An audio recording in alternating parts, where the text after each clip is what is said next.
Aunque no podemos adivinar el tiempo que será, sí que tenemos al menos el derecho de imaginar el que queremos que sea.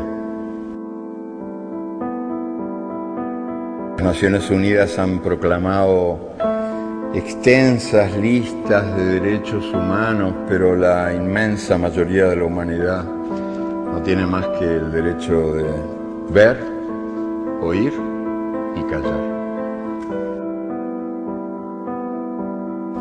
¿Qué tal si empezamos a ejercer el jamás proclamado derecho de soñar? ¿Qué tal si deliramos por un ratito? Al fin del milenio vamos a clavar los ojos más allá de la infamia para adivinar otro mundo posible. El aire estará limpio de todo veneno que no venga de los miedos humanos y de las humanas pasiones. La gente no será manejada por el automóvil, ni será programada por la computadora, ni será comprada por el supermercado, ni será mirada por el televisor.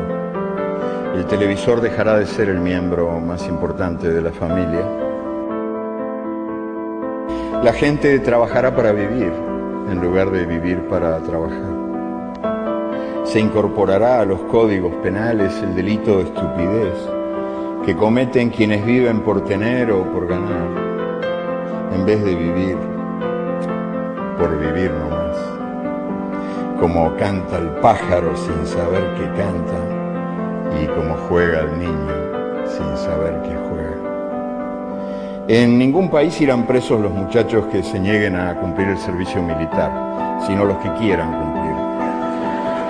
Los economistas no llamarán nivel de vida al nivel de consumo, ni llamarán calidad de vida a la cantidad de cosas. Los cocineros no creerán que a las langostas les encanta que las hiervan vivas. Los historiadores no creerán que a los países les encanta ser invadidos. El mundo ya no estará en guerra contra los pobres, sino contra la pobreza, y la industria militar no tendrá más remedio que declararse en quiebra. La comida no será una mercancía, ni la comunicación un negocio, porque la comida y la comunicación son derechos humanos.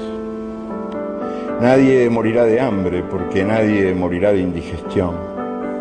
Los niños de la calle no serán tratados como si fueran basura, porque no habrá niños de la calle.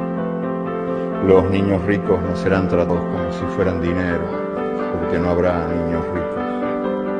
La educación no será el privilegio de quienes puedan pagarla, y la policía no será la maldición de comprarla. La justicia y la libertad, hermanas siamesas, condenadas a vivir separadas, volverán a juntarse bien pegaditas, espalda contra espalda. En Argentina, las locas de Plaza de Mayo serán un ejemplo de salud mental, porque ellas se negaron a olvidar en los tiempos de la amnesia obligatoria. La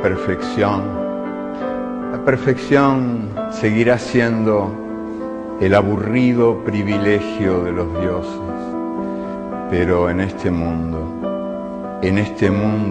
chambón y jodido, cada noche será vivida como si fuera la última y cada día como si fuera el primero.